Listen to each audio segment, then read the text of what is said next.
калибр новый. Первый раз с этим калибром в горах.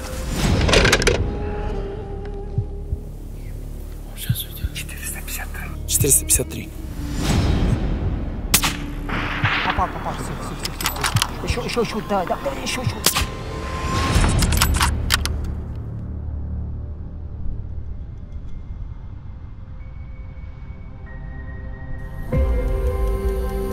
Таджикистан. 93% территории страны занимают горы. Испокон веков эти скалистые коридоры связывали между собой великие империи. В этих горах можно встретить ирбиса, тяньшанского бурого медведя, бухарского оленя, джейрана, а также мархура и бухарского уриала. Трофейный охотник Сергей Мазуркевич отправляется в Таджикистан. Здесь он намерен добыть бухарского мархура и уриала. Спустя 11 месяцев мы вернулись с горной охоты. Который нам нужен, большой трофей. Он сейчас лежит. Он левее всех. Поднялись на 2300 на лошадях.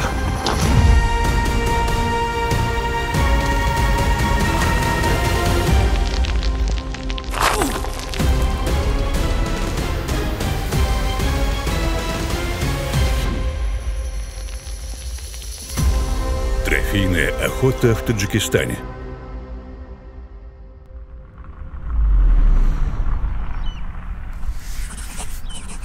Бухарский мархур.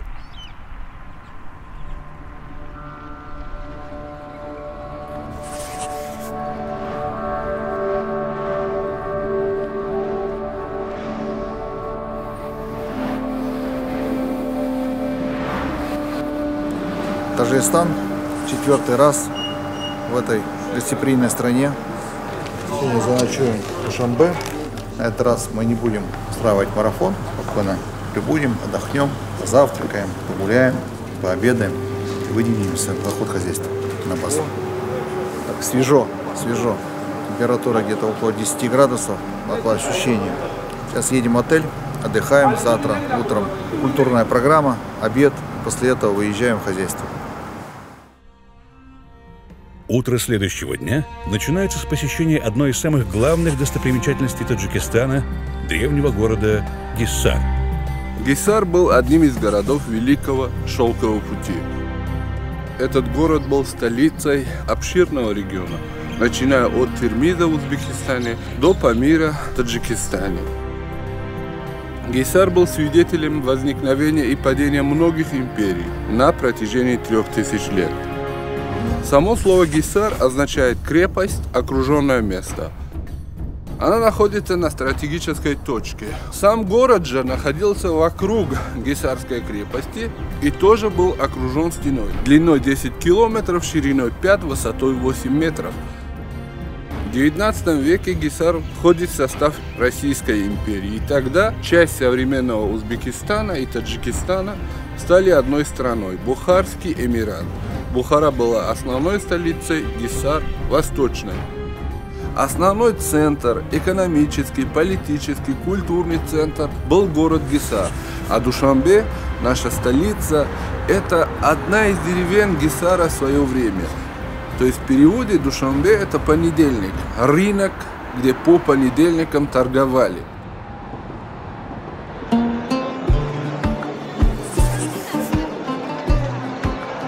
Знаменитый восточный рынок Душанбе. Самый хороший товар – фисташки, миндаль, джузум. Здесь, конечно, колоритно. Я 4-й раз в Таджикистане, объехать эту точку мы не можем. Здесь такая достопримечательность, можно сказать, для туристов.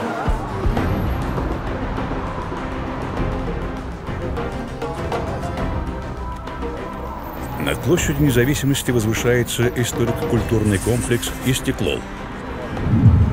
Главный символ независимости Таджикистана. Внутри комплекс представляет собой исторический музей. Здесь можно прикоснуться к артефактам прошлого и ознакомиться с культурой таджикского народа. Этим украшали потолки дома, но, как видите, здесь музыка громкости.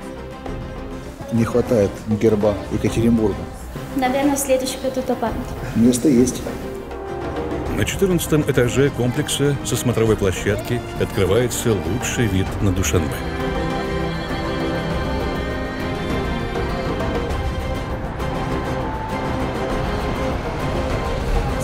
На рукоятке ножи включают. По-английски козерог. Да. Это козерог, это вот козерог, это мархур, это козерог памирский или среднеазиатский. Спасибо за информацию. Да.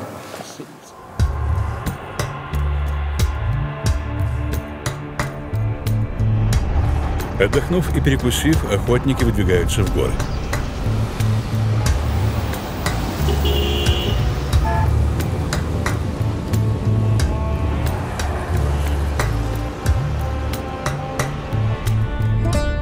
Базовый лагерь находится всего в 216 километрах от Душанбе. Но лишь часть пути пройдет по автомагистрали. Дорога будет пролегать через удаленные горные поселки.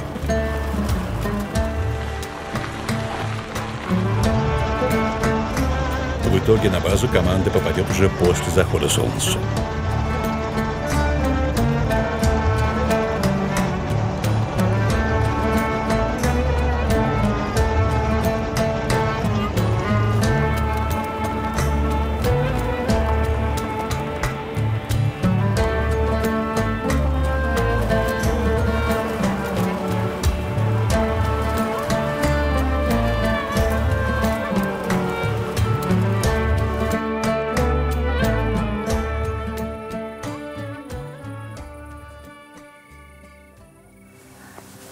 Не доехали до базы минут 30 где-то.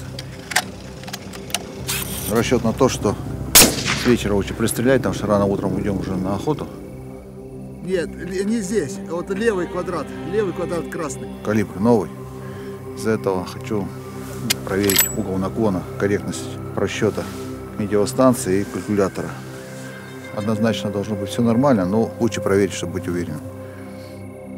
Ребята поднимут на вершину мишень, подключат фонарик, и под фонарик будем пристреливать карабин.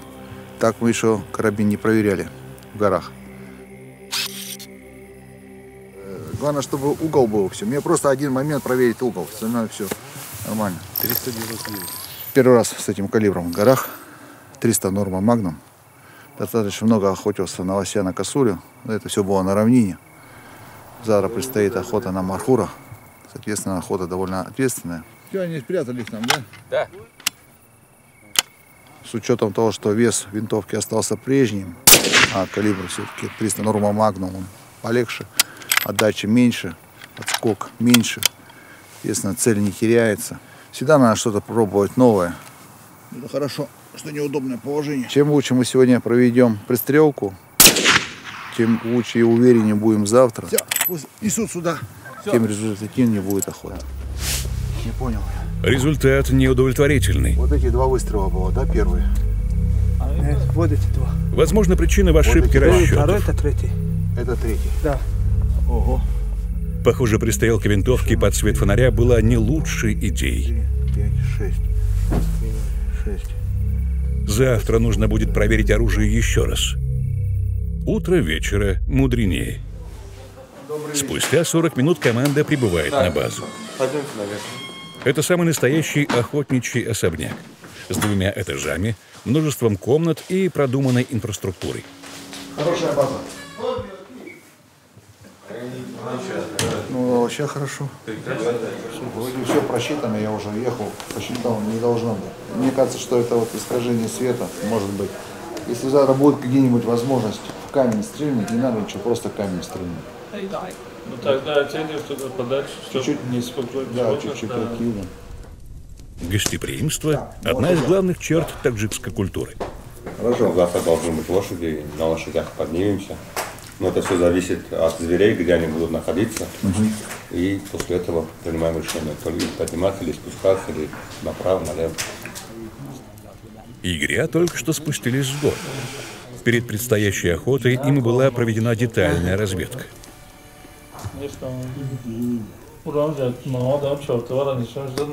У них есть съемки всех замеченных за день животных. Вот левый поинтереснее, да? Вот, метр 20. Побольше. Больше? Так, да. Определив наиболее перспективного трофейного самца, команда приступает к планированию завтрашней охоты. Вот наша база, вот где мы сейчас находимся, оттуда вот до села Колок на машинах, потом отсюда на лошадях почти 1,5 часа вот в эту сторону мы спускаемся. Тут два варианта есть, один здесь и один чуть выше. Посмотрим завтра, они точную информацию, еще егеря там наблюдают, скажут. История бухарского мархура в Таджикистане – еще один пример того, как трофейные охотники сохраняют природу. Численность крупной популяции винторогого козла упала катастрофически после экономического кризиса и гражданской войны. Незаконная охота на диких животных велась тогда ради пропитания. Вплоть до 2008 года популяция не превышала 350 особей. В 2010 году международные природоохранные организации представили правительству Таджикистана программу по воспроизводству мархура, которая ранее была успешно реализована в Пакистане. Программа была принята в 2011 году, и первая же проведенная охота принесла местным жителям более 100 тысяч евро за трофей. Местные сообщества стали главными выгодоприобретателями. Охотникам стало невыгодно добывать редких животных для пропитания. Люди встали на защиту животных. Браконьерство сошло на нет. Численность мархура стремительно выросла, и к 2019 году было зафиксировано почти 3000 особей бухарского мархура. Так, трофейная охота спасла уникальный вид от полного исчезновения.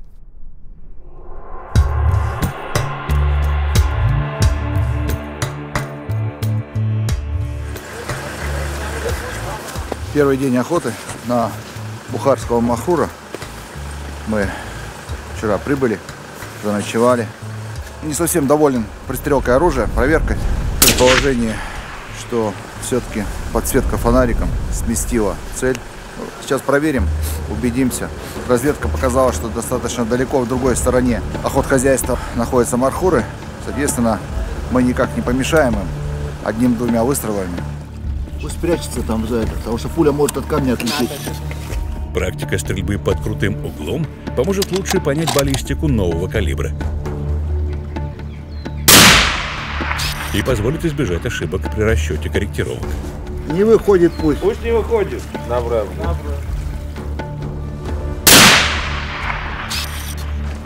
Все.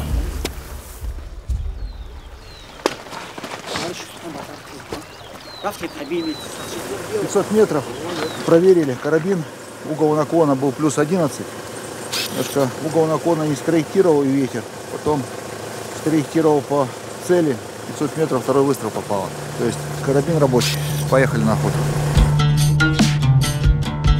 Вчера обнаружили егеря 2 группы мархуров. Мы сейчас будем передвигаться на машине, потом пересядем на лошадей и лошадьми будем делать подход. Ориентировочно пару часов.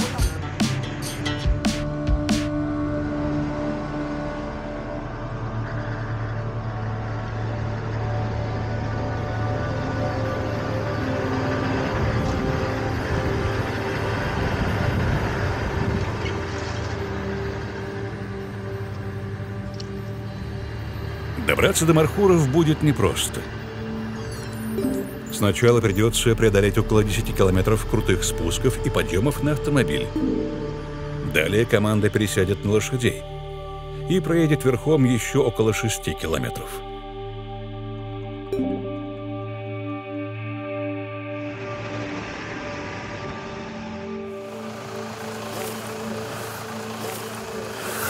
Погода хорошая, комфортная. Прям комфортная погода.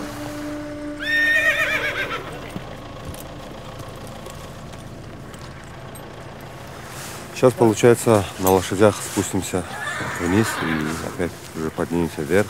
Егеря как раз сейчас смотрят и видят там пару нормальных особей.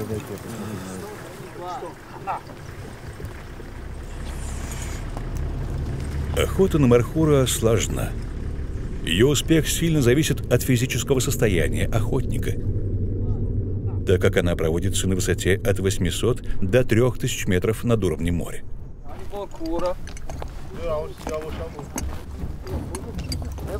Спустя 11 месяцев мы вернулись в горную охоту. У нас большие планы в 2024 году. Надеюсь, они реализуются, если ничего не помешает. Год плотно распланирован. Принято решение спуститься на дно ущелья пешком. И уже оттуда команда начнет восхождение на лошадях.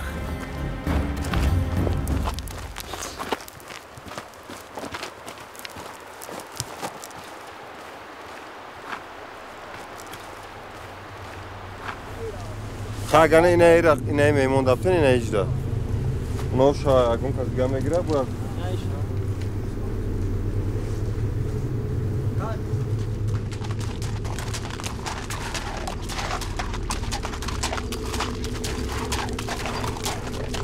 Двигаясь по руслу реки, охотники замечают движение на склоне.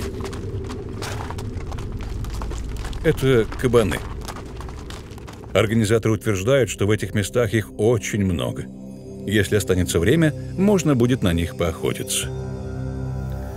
Великолепная страна, гостеприимная, радушная. На высоком уровне организованы охотничьи туры. Первый мой приезд набрали Марко Поло и среднеазиатского козерога. В очередной раз я вернулся в 2021 году. Зарегистрировали новый подвид матисона, такой же, как Марко Поло, просто с короткими рогами. И памирского козерога, тоже новый подвид. Великолепная охота. В эту страну можно приезжать и приезжать, и не обращая внимания на рейтинговые позиции, потому что здесь климатические условия, в особенности, если ближе к Душанбе, в этой части южной, великолепная погода. Очень интересно и на высокогорье, где высота 4500, там довольно суровая зима, если зимой приезжать.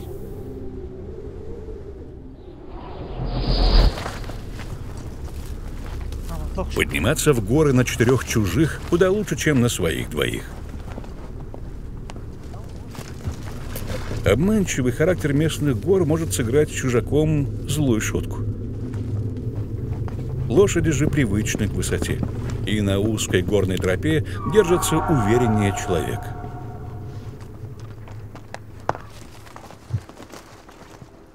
Но ни одна лошадь не сравнится в этом деле с горными копытными, которые проводят на скалах всю свою жизнь. Мархуры. Как представители рода горных козлов, отлично приспособлены к жизни на высоте. С исключительной быстротой и ловкостью они передвигаются по самым неприступным скалам. Уверенно держатся на практически отвесной скале. Козлам помогает особое строение копыт.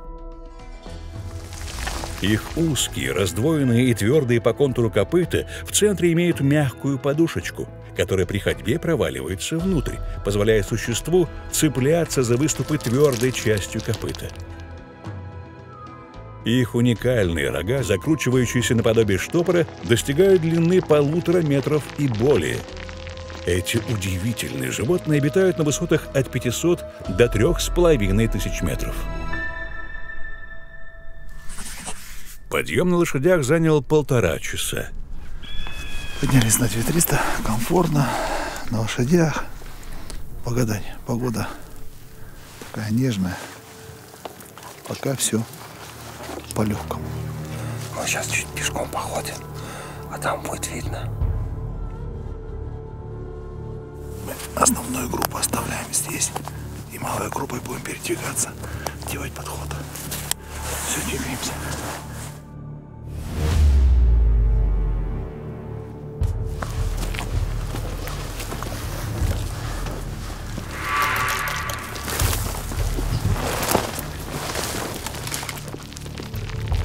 Практически сразу замечена группа мархуров. Но, похоже, в ней нет искомого самца. Охотники двигаются параллельно с ничего не подозревающими животными. 2 часа назад видели группу. И вот буквально 10 минут назад опять же их нашли. который нам нужен, большой трофейный, может лежит.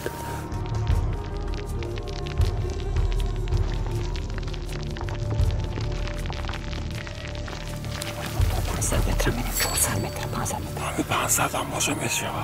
Сейчас он говорит 716 метров. Сейчас посмотрим. Здесь неудобно будет. Подойдем поближе. А в сачун задам.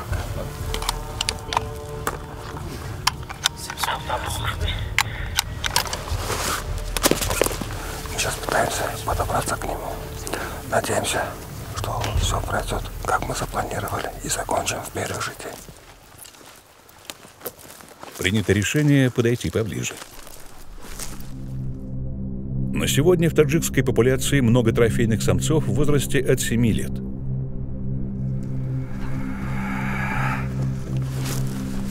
Квота на добычу этого вида составляет от 12 до 15 голов в год. Лицензия стоит больших денег, львиная часть которых идет на защиту популяции.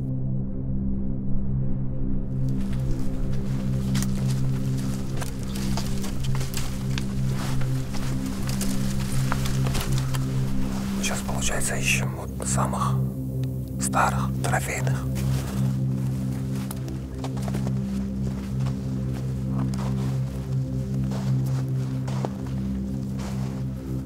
Мархуры сейчас находятся вне зоны видимости, в густых кустах.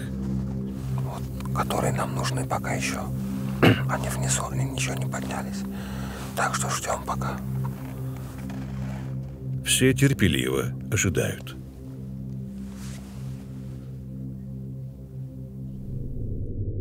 Стадо, то, которое отслеживали, мы ждали их внизу, и когда уже обнаружили, они начали движение вверх. Сначала дистанция до группы составляет 400 метров. Во главе группы самый старый и опытный самец, отличающийся выдающимися трофейными качествами. Да, который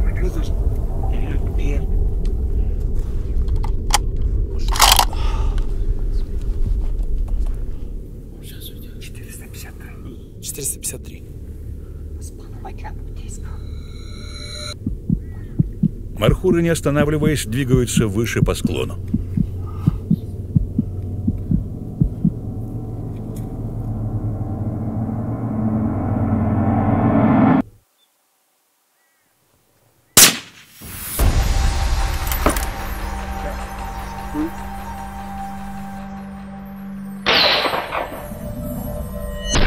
Невероятно! Прямое попадание из винтовки не останавливает Мархура. Уходит вверх, выше. По-видимому, жизненно важные органы не задеты. Выносливое животное продолжает уверенно подниматься вверх. Он над стадом, над основным. Вот он стоит. Рогач двигается быстро, практически без остановок. Он левее всех. Если ему удастся уйти высоко в скалы, добраться до него будет невозможно. Он пошел вверх, да? Теперь дистанция составляет 550 метров. 550 метров. С каждой секундой Мархур приближается к вершине. Отошел от группы. Еще несколько мгновений, и он скроется за гребнем. Есть было, по-моему.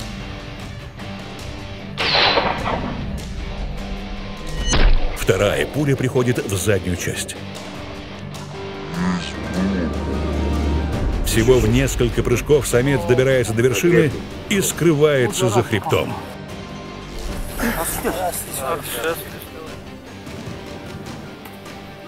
Дважды попадание было. Шлепок был. Раз, и второй раз было. Но все-таки эта пуля, он ляжет 100%. Близкое расстояние, просто 450, из-за этого прошивает. Поздравляем вас. Да подождите, еще посмотрим. Ну, он уже ляжет. Поздравляем. Да, мы так немного попереживали, когда убежал Мархур. Понимаем, что он уже не выживет, но мысли такие были, что он может куда-то зайти, где его или не достать, или просто мы не могли бы его увидеть. Он бы там бы погиб, и мы бы остались без трофея. Команда незамедлительно выдвигается на поиски подранка. Добраться до перевала будет непросто. Предстоит двигаться в обход около 2 километров. Добраться до вершины на лошадях получилось достаточно быстро. Но дальше придется спешиться. Единственный путь пролегает по узкому, опасному перевалу. С обеих сторон горной тропы пропасть.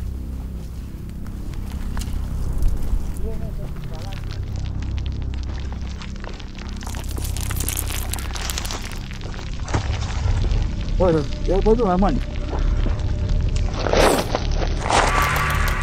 Потеря равновесия на этой тропе может стать фатальной. То, что с легкостью дается мархурам, у человека получается с большим трудом. Несмотря на опасность, двигаться нужно быстро. Если подранок уйдет туда, где его не достать, охота будет закончена. А ценный трофей в лучшем случае останется птицам.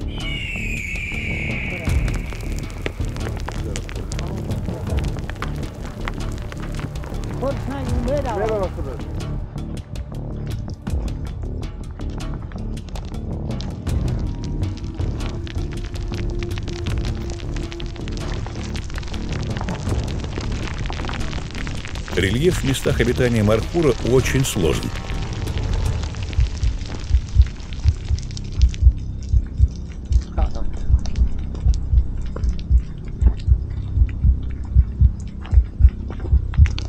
Ой, блин.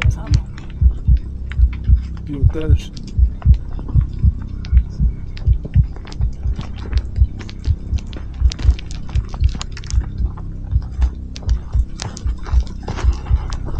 Лучше. Без рюкзака удобно очень.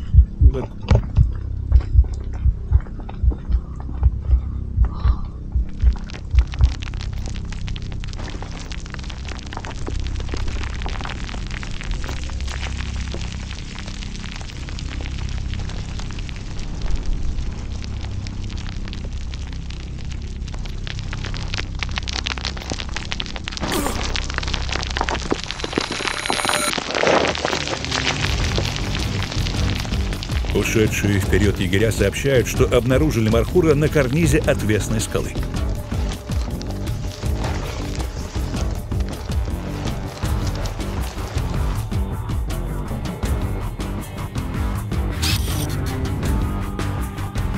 Животное не перестает удивлять своей мощностью и выносливостью.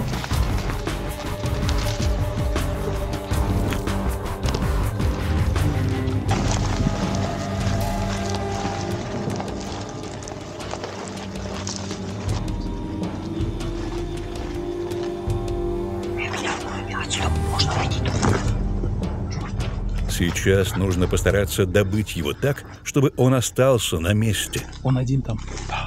При таком раскладе его возможно будет забрать. В противном случае он сорвется в пропасть. Неизвестно, что произойдет с трофеем в результате такого падения. Охотник занимает стрелковую позицию на самом краю обрыва. Мархур — это очень живучее животное. У нас случай был 3 года назад, был гость с Австрии. Вот, точно так же его попали. Он вот полон сил был, убежал налево, опять спустился вниз, опять вверх, ну, буквально, не знаю. Потом через минут 10 мы его еще раз нашли и вторым выстрелом добыли его.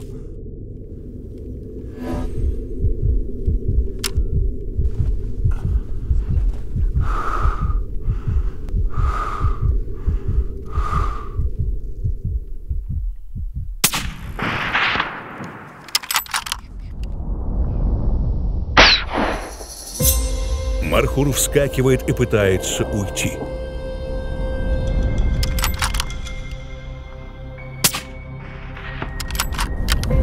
Следующая пуля попадает ему под копыта.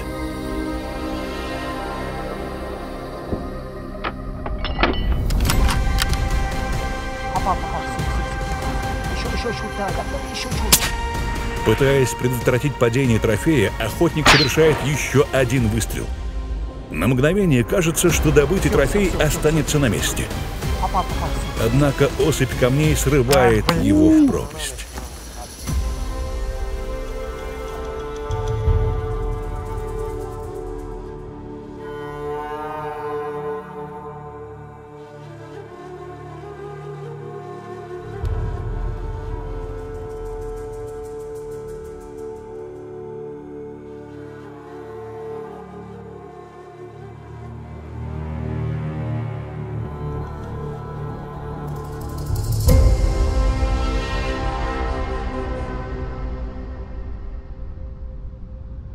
Вот это вот настоящая трудовая охота, можно сказать.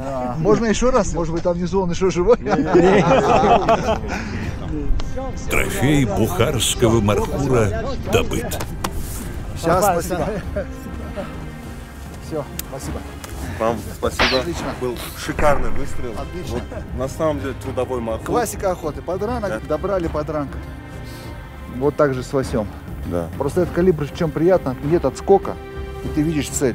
А в 3.38 не всегда цель видно. Там удар большой идет. Всего за час 4 опытных егеря спустились на дно ущелья. По рации они сообщили, что трофей цел. Невероятно. После 3 выстрелов он уже упал, метров на 200 вниз летел, немного повредил рог. Вот в одном месте оскол. Но это никак не умаляет его достоинства. Мархуру где-то около 12 лет, длина рогов 1,25 м, 1,30 м, да, не мировой рекорд. Но это мой второй мархур.